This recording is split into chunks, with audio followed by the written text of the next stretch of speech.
Hi, if you're not listening to this story from the beginning, I think you should start with the first chapter. All the chapters are in the description. From Heartbreak to Bestseller. Chapter 4. I never paid much attention to the mail. Lisa was always looking at it. I decided I should sort through the stack I found in the mailbox. It was mostly advertisements, catalogs, and the like, but there were also 3 credit card statements, cable bills, and utility bills. I looked at the first credit card bill and nearly got shocked. $3,500? Judging by the itemized bill, almost all of it was spent on women's clothing. The other 2 were even worse. $4,000 on one and $4,200 on the other. Glancing at one item on the list, I realized it was $1,200 for a man's suit. She bought that expensive a suit for him. On top of that, I'd paid $3,000 to a mortgage company I wasn't familiar with, and $1,000 and $1,500 to Mercedes-Benz. I was mad as heck. Then I looked at past statements, and the previous month had been just as bad. Another mortgage and car payment for that slippery guy, and $1,000 in the same men's clothing store. More clothes for that guy. I guess since I never saw the bills, she figured she could hide these huge expenses. Not that we couldn't afford it, but what the heck? That's a whole lot of money. When Chris told me that Lisa had a new closet, I assumed her boyfriend had bought it, but apparently not. After I cooled down, I realized there was nothing I could do about it.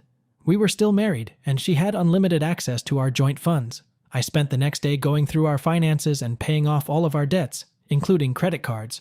I then canceled them. Then I separated all of our bank and investment accounts. After paying all the bills, I divided everything that was left equally except our savings account. I gave myself another $11,200. I'll be darned if I'm going to pay that guy's mortgage and car payment and then buy him new clothes. A visit to the bank and a new credit card were on their way to me. It was time to visit the lawyer. "You've done everything right so far," he said. "Now we'll take care of the house and the cars." When I told him she hadn't been home since the day I ran into her at the gym, he grinned. "Where is she now?" "Living with him, I guess." "If she left home and is living with this guy in this state, the house is yours. Can you confirm that she's living with him?" "How am I supposed to do that?" "She can come and go to his place as many times a day as she likes, but that's not proof that she lives there. Send her a letter to his address or have someone else send it, preferably registered.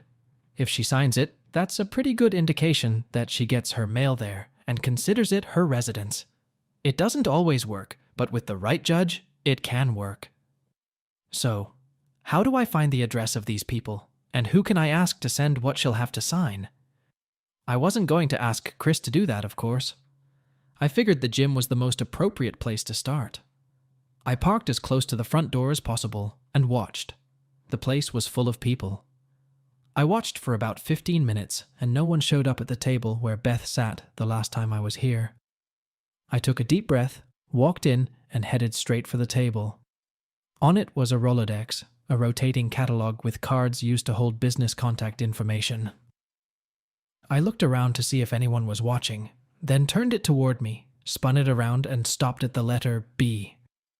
There were quite a few members whose last name started with B. I quickly flipped through them until I came across Willis Gordon. I used my phone to take a picture of her.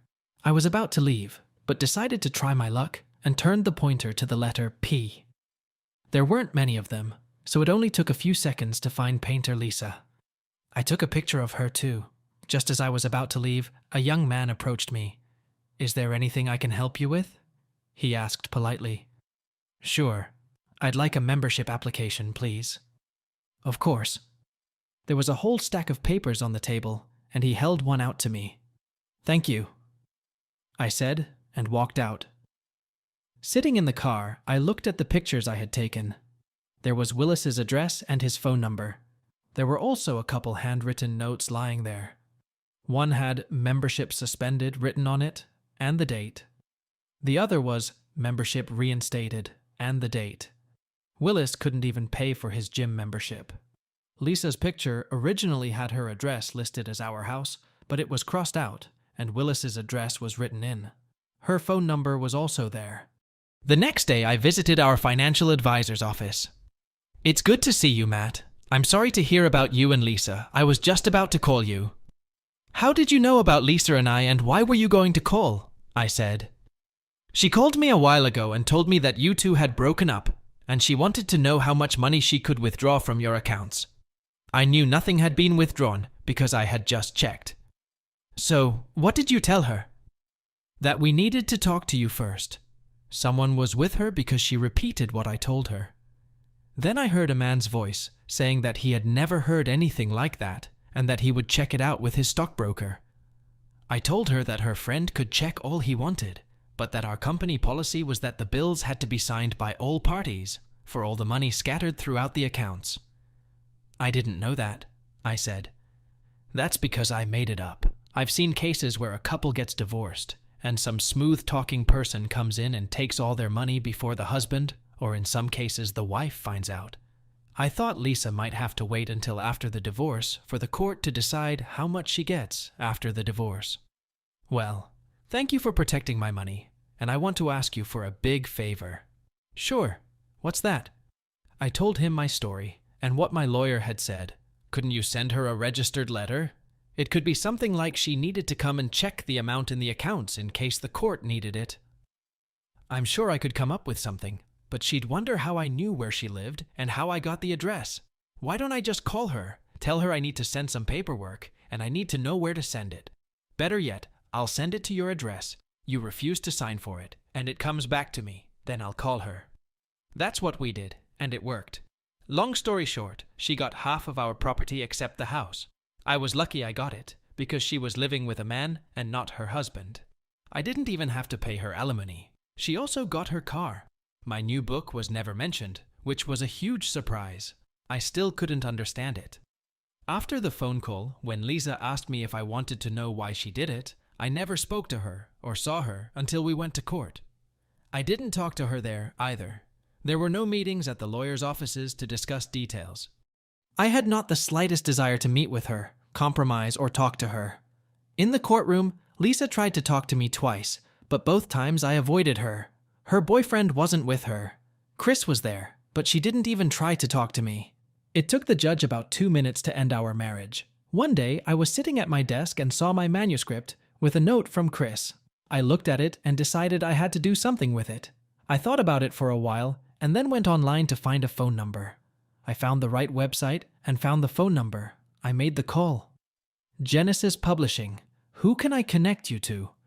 Genesis was one of the top companies in the publishing business. Ted Waring's office, please. Thank you. I've never met Ted Waring, but the website said he was a leader at Genesis. Mr. Waring's office. Hello, my name is Matthew Painter. I had 2 books published by America's Publishing. If Genesis is interested, have someone call me. I gave her my number and thanked her. The next morning, my phone rang. I didn't recognize the number, so I didn't answer it, but I started listening to the voicemail I was left with.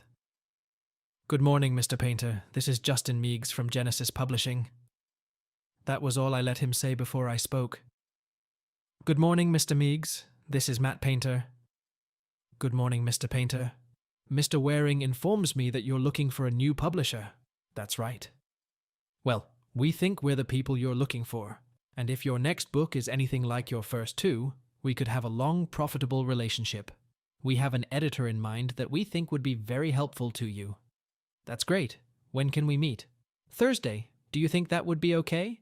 Thursday's fine. What time and where? Thursday morning, I met with Meigs Waring and my new editor, Sylvia Argent. Sylvia and I hit it off right away. She had, of course, read my first 2 books in preparation for the meeting and was impressed. I gave her the gist of the new book, and she told me she'd read it, and we'd chat. That same night, I went out to dinner. After dinner, I went to a bar that I had heard was very popular. I was having my second drink and enjoying myself, watching everyone having fun, when a young lady asked me if I wanted to dance. Of course I wanted to. I spent the night sitting at her table with 4 other ladies. It was a fun evening, not as fun as Key West, but fun nonetheless. The next night was the same thing, only this time I picked a young lady and asked her to dance. In fact, I chose several young ladies over the course of the evening. I wasn't the best dancer in the world, but I was pretty good. 2 weeks later, I signed a 1-book contract with Genesis and received my very sizable advance check. They really expected the book to be a success. I got some advance copies as soon as they came out. My mother and sister got the first copies, as well as my other books. I dialed the first phone number. The phone rang twice. "Oh my gosh, it's a famous writer," said Michelle when she answered. "How are you doing?" "I'm doing great. How are you doing?" "We're doing fine. What's wrong?" "Could you give me your address? I need to give you something." "Sure, but what?" "Your new book." "Exactly." "Oh, wow, that would be great." She gave me their address. Then I called Maya and Ken and sent them a copy too. I started going into our little town and talking to people I met. Clerks, waiters at restaurants, and anyone who had time to chat. I loved it. I usually tried to talk to as few people as possible. I must have been a terrible teacher. One evening, I was just leaving the house when the phone rang. It was Michelle. "Hi, Michelle." "Hi, Matt. I finished your book. It was wonderful." "Thank you. It's helped me through some bad days lately." "Bad days?" "Freddie was hit by a drunk driver as he was crossing the street to go to work. His back is broken, and he's in a coma. I've been reading your book, trying to distract myself from his condition." "Oh my God. I'm so sorry. Is there anything I can help you with?" "No, but thank you anyway. We talked a lot about our time with you, Maya and Ken in Florida. He really likes all of you. So do I. We all need to get back together." "I love you all so much too. You have no idea how much you four have changed my life." She asked exactly how, and I answered. We talked for another 30 minutes before ending the conversation. My evenings out of the house were fun and getting better. In the first couple months of my new lifestyle, I had 3 encounters with young women who found me attractive, witty, and better than average companions. I thought Lisa was a good partner, but my recent experiences have shown me otherwise. I have found truth in the adage that some people are not very considerate in bed. All 3 of the people I'd recently been with enjoyed certain activities. "What's the point of doing something if you don't fully enjoy it?" said my last partner. I loved the new me and my life. My book was doing much better than we expected. The checks were coming in like clockwork, and each one was bigger than the last. Sylvia and Genesis wanted me to sign a 3-book contract. They also wanted me to go on a book signing tour. "Sure," I said. "Organize it." Until recently, no one in town knew I was Matthew Painter, the writer, but rumors started to spread. One day I got a call from our town hall. Okay, so our town is small, and our mayor wasn't even a pimple on the ass of a real politician, but it was my town, and she was my mayor. Anyway, her secretary called and asked, "Can I make time to meet with the mayor?" Of course. When and where? The secretary reported me, and Madame Mayor stood up, walked around her desk, and shook my hand. I looked around and decided that our mayor had a very nice office, and she wasn't too bad herself. She led me over to a chair and sat across from me. I waited for her to sit down. She sat down, crossed her legs, and smoothed her skirt. "Mr. Painter, I had no idea you lived here. We're honored to have you here." "Thank you, Mayor. Call me Christina, please." "Okay, Christina, I'm Matt." "That's good. Matt, the governor has invited some distinguished citizens from around the state to have lunch with him and his wife.